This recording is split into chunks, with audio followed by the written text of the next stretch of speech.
Ready start.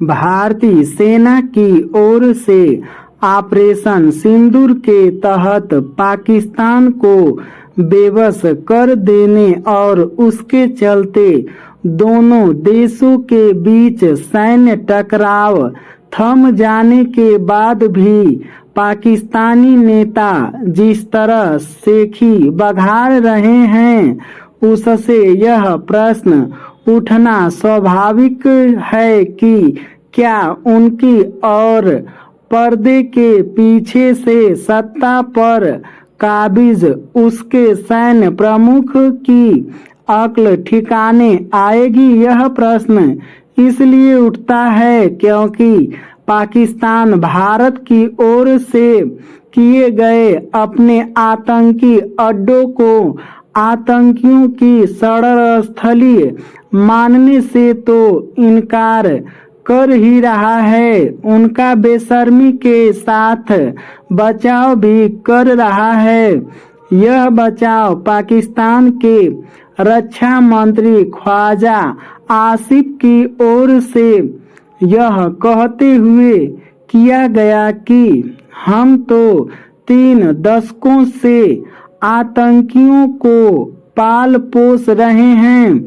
इसके बाद पाकिस्तानी वायु सेना के वाइस एयर मार्शल ने बड़ी ढिठाई के साथ यह स्वीकारा कि पुलवामा का आतंकी हमला हमारी रणनीतिक चतुराई का उदाहरण था।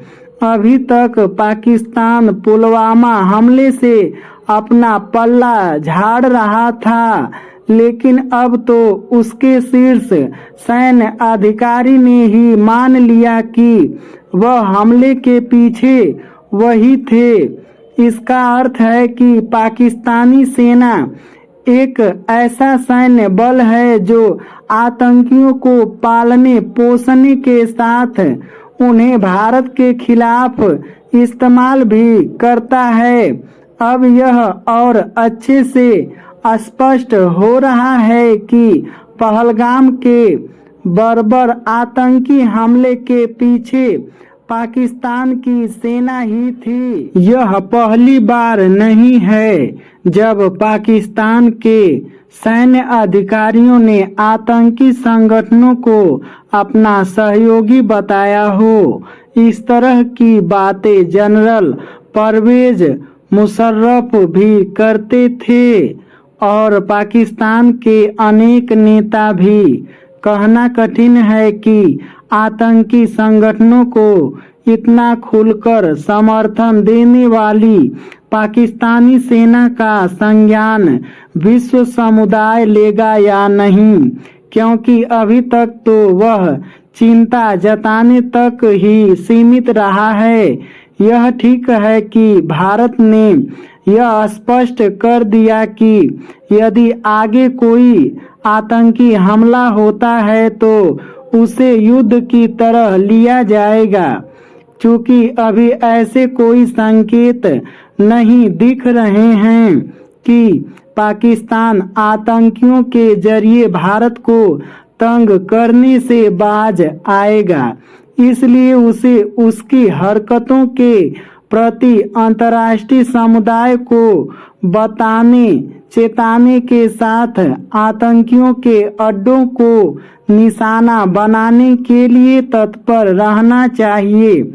यह सर्वथा उचित है कि भारत ने सैन्य टकराव रोकने पर तो सहमति व्यक्त की, लेकिन पहलगाम आतंकी हमले के बाद उसके खिलाफ उठाए गए अपने कठोर कदमों पर फिर से विचार करने से मना कर दिया।